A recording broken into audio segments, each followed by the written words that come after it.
If you always feel that behavior question is a huge headache, either struggling to come up with a story or spend half an hour to shape it into a star answer, then this tool I built can solve your problem.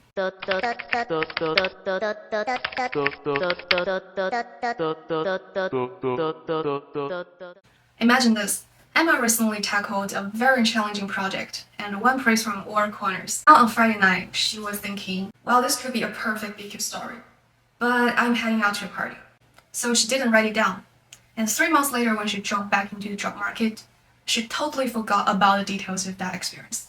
But now let's shift the time back to that Friday night.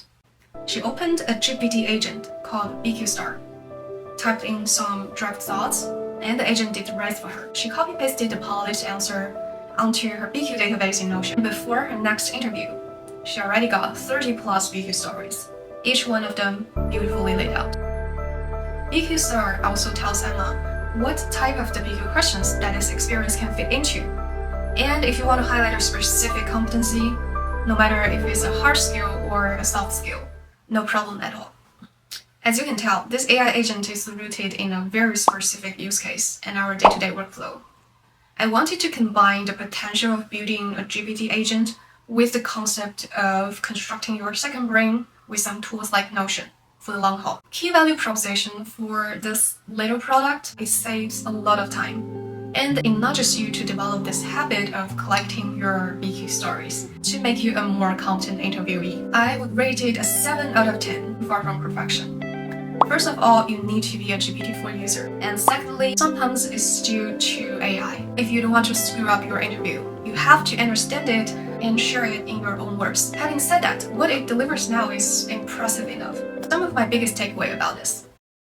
Even though I know about this concept of building costing GPT for months, but getting my hands on creating one got me thinking way deeper about the whole philosophy. And I think it is a great way for every individual to store some high quality data points in the knowledge database. It's like a permanent memory. And this whole process of building GPT is a little bit smoother than I thought. For example, I talked with this builder robot in natural language for 5 times back and forth. And then we landed in a relatively good logo. Now you already know how you can get access to this GPT.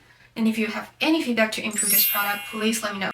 The next part is going to share with you how did I build this GPT. It's going to touch on a lot of technical details.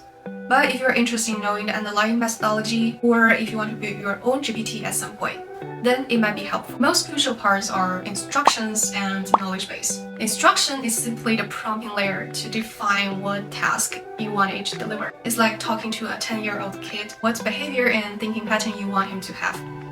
And the knowledge base is to enriching the knowledge of general GPT with your own data. I included 3 parts of data in building BQ Star. The first part is my own definition of star, because there are multiple versions on the internet and I don't know what is the understanding of GPT. And the second part is the exact format I want it to be. The third part includes some real human answers, behavior questions from the internet. I fetched some mock interviews from the YouTube and I filtered myself based on my judgment to keep some high quality answers in the database. I also use some of my own answers that I use a lot in my past interviews. So these are the main things you need to consider when you want to build your own GPT.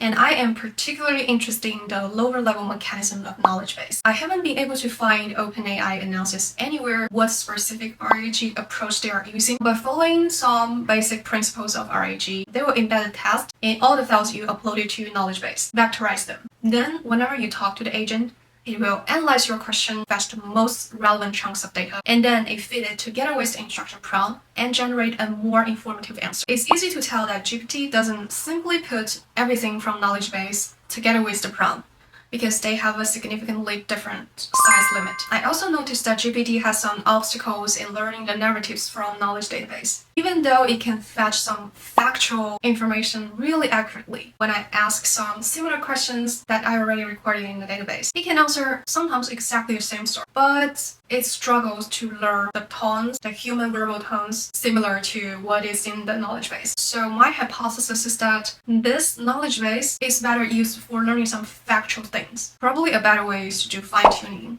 to make it a little bit more humanized. And because of some lack of transparency, I feel a little bit confused what is the best format that GPT wants we put in the knowledge base. Should it be QA or some other formats? So if you have deeper understanding about the mechanism of GPT, please leave a comment.